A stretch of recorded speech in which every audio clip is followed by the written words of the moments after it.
Jason Dowdy here today with Mr. Steve Rupert, and he is actually with Guaranteed Rate. He's one of our preferred lenders.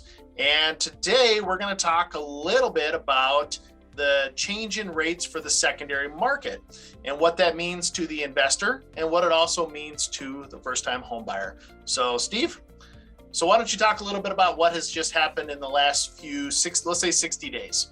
Okay, so we were notified for any non-primary purchase that the pricing is going to deteriorate. They're going to actually add some what we call price adjusters, which so that would categorize any second home or investment property to a higher rate.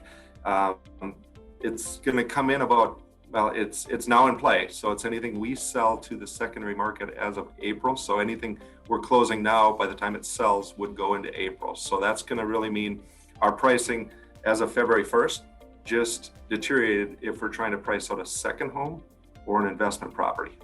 Mm-hmm. So those properties, we were talking about this earlier, those properties are things that, let's say I own a home, but I want to buy a cabin. Yes, right? So that qualifies. Yep, that would, because it's a non-primary, correct. Correct. Or if I buy a lake home, that could affect my rates as well. All right. It would. You're going to find, yes.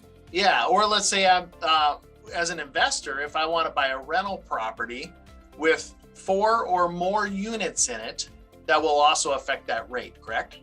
Actually, 4 or less units, it would. Yes. Okay. Yep. Maybe I said that backwards. Anything over 4 is going to be more of a commercial loan. That's not part of what we do as a residential lender, but you are correct. So, and as we were talking earlier, that rate on the commercial side has not been affected. It's more of correct. What we're talking about, 4 or less units. These are correct. We sell to, as a residential lender, we sell to Fannie Mae and Freddie Mac. That's our source to sell, recover our dollars, to continue to lend and lend. That's the piece that's affected. So that would be 4 unit or less, and it's going to be on a second home or investment property. So any home that you are not owner occupying. Mm-hmm. Okay. So just let's kind of recap a little bit about this. So if I bought a house for $200,000 in December of last year, and I bought it as a secondary home, what could we be looking at for rates? And if I put 20% down, let's say, and what have you, what could I be looking at expected for a payment in December? Right. So back then, second homes, really no additional hits on a second home versus a primary. So it was priced quite well. Plus, remember, the market was better back in December. As of January, we started to see with inflationary concerns, they did start raising these rates. So back in December, you could get, let's call it around 3% on a 30-year fix for a second home purchase. Mm-hmm. So we're looking at what? Probably like $955, let's just say? I think it'd actually be a little less than that, but let's go with that. Yeah. Okay. Yep.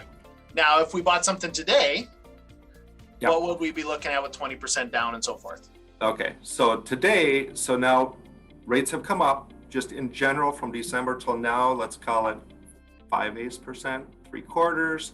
So the base would be in the 3 3/4 range, but because of these extra adjusters, and the adjusters are right around 2%, that comes into play. If you wanted to go with no other cash out of pocket, it would push the rate up into the 4.5 range. Mm-hmm. Or there's going to be an option here. You could go that route, which obviously is going to raise the payment even further. Or do you just pay that 2% to get it back to normal market rate? 2% would be what? A little over $3,000. $2,500 roughly, yeah. At close, mm-hmm. To not have to pay that adjuster. You're still paying it, but you're just paying it up front, and then going forward, obviously, your payment's going to come in less.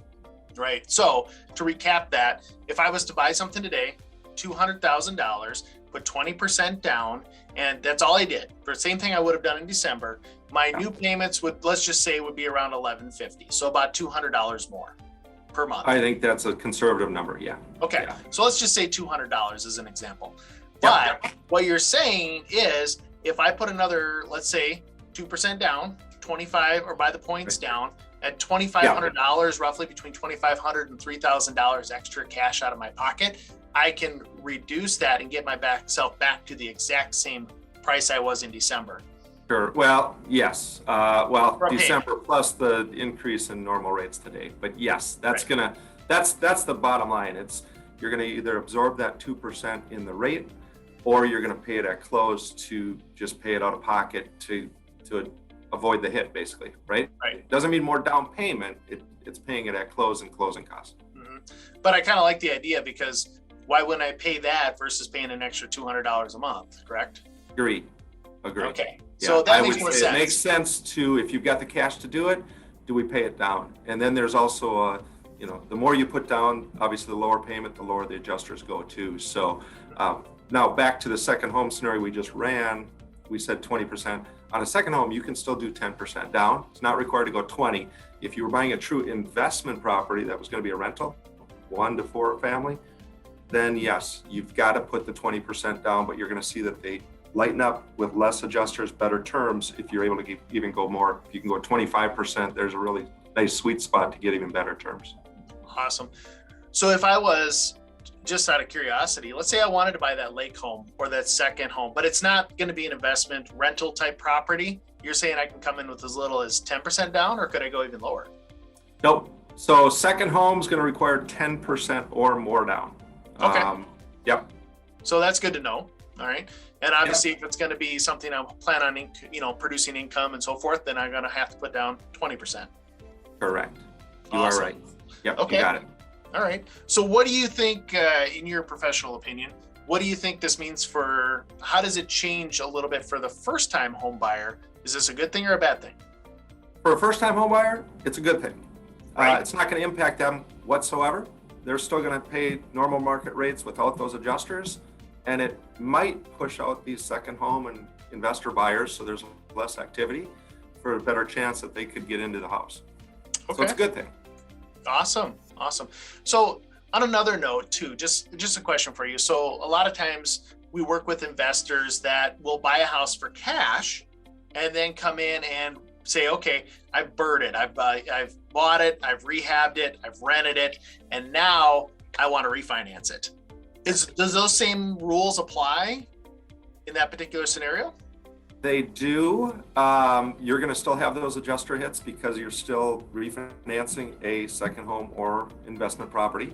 Mm-hmm. We've actually done a lot of those on Lakefront where people have gone in, they've used their investments, paid cash just to get ahead of the game, to get the better, stronger offer, get the house, and then they want their cash back, which we can do. And we've done plenty of those where we're then cashing out on a refinance to get the cash back. Good strategy. It's worked for a number of people, just with how hot the market is, with how many buyers are out there, and to try to make your offer, look and be the best to make sure it's accepted. Right. And I would agree with that too, because from what I'm seeing, with what we're seeing with the rate of inflation, just overall and economy, what have you, to actually be able to win the offer, because that's the biggest struggle for Lake Homes investment properties. That is our biggest multi-offer situation we have. Yes. So the people that have cash, typically cash is king, will get that property, and then obviously they've locked it down. And as long as they know they have the equity in it, which right now it seems like everybody does, they can refinance it, put their money back in their pocket, and they're buying it at a low rate. So you got it. Yeah, that makes sense. You're spot on. We've seen that. We've done plenty of those in the past, even taking from their large investment accounts, and they'd want to talk to their accountants on this, but I believe if they replenish it within a certain time frame, there's no tax consequence. Okay. So, yeah. Awesome. Do you have any other comments or anything like that we need to be aware of with these rate changes? Are we going to see more here in the future? What are your thoughts? I do think, they're talking 4 adjustments throughout the course of the year. We thought first one was more going to come in March. It was a surprise where these rates have really jumped a lot more in January for the first time in a long time. So that's been a little bit of a challenge, right? When you get buyers that are out there and it's like rates are moving up. And but in the scheme of things, overall market conditions are still great. These rates are amazing still. Mm-hmm. Were they lower? Yes. We know they're going to probably even go higher throughout this year, just with inflationary concerns and with 3 more adjusters that they're talking about. So you never know, but that's what we're gearing for. Okay. Mhm. Okay, awesome. What else did I have for questions for you? Yeah, so as far as if we have any other comments or questions that our watchers or other agents or investors have, obviously, we'll put your information and that kind of stuff, obviously, in this video with the link and that kind of stuff to your website. And if they have questions, they can always reach out to you, right? Yeah, absolutely. So, Absolutely. okay, awesome. Well, Steve, did you have anything else you want to add to our little topic about investors or anything like this, or the market change for the secondary market?